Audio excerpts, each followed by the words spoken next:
et les aides autour puissent vraiment prendre une notion.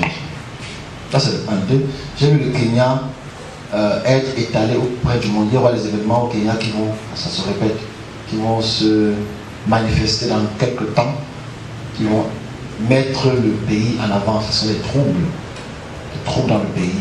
Je ne sais pas quel type de trouble, mais ça me fait que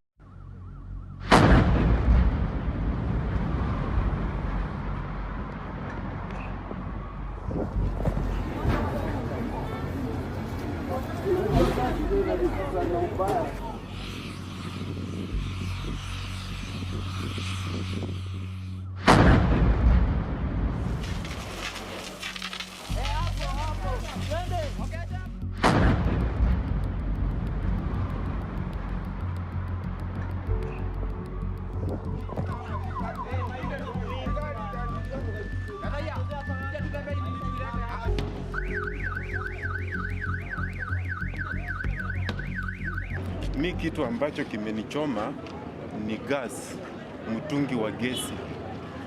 Ulikuwa mbele yangu, ukalipuka, ukanipiga, nikaanguka chini. So vile nilianguka chini, nikaanza kuchomeka. Na kwa sababu nilikuwa na nguvu, nikainuka na kuanza kukimbia.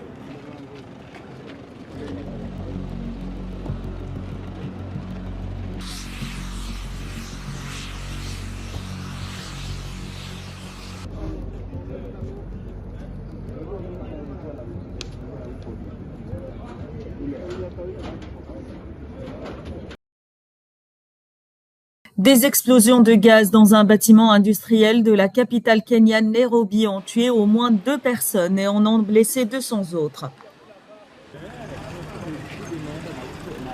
L'incendie s'est déclaré vers minuit. Vendredi matin, les flammes s'étaient rapidement propagées aux entrepôts voisins. Vers 23h30, alors que je faisais le plein de ma moto, nous avons entendu des gens crier au feu. Puis, peu de temps après, nous avons vu un énorme incendie provoqué par une explosion juste ici, autour du quartier en face du domaine de Nyayo. En 5 minutes, l'incendie s'était propagé et avait englouti toute la zone.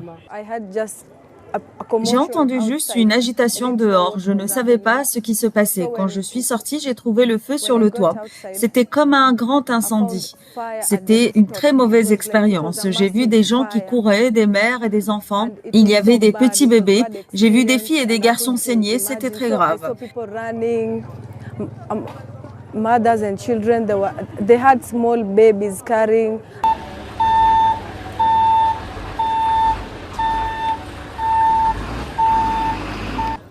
Le décès d'un adulte et d'un mineur ont été confirmés à 4h30 du matin.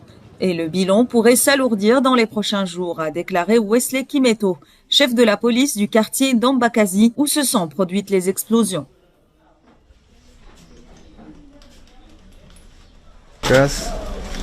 Le gaz a fait exploser des magasins, des maisons, des gens ont été blessés, d'autres sont morts. Le reste d'entre nous se bat pour survivre à l'hôpital. La proximité de l'entreprise industrielle avec les habitations a soulevé des questions quant à l'application des plans de la ville. Des responsables du gouvernement du comté ont été accusés d'avoir accepté des pots de vin pour ignorer les codes et les réglementations du bâtiment.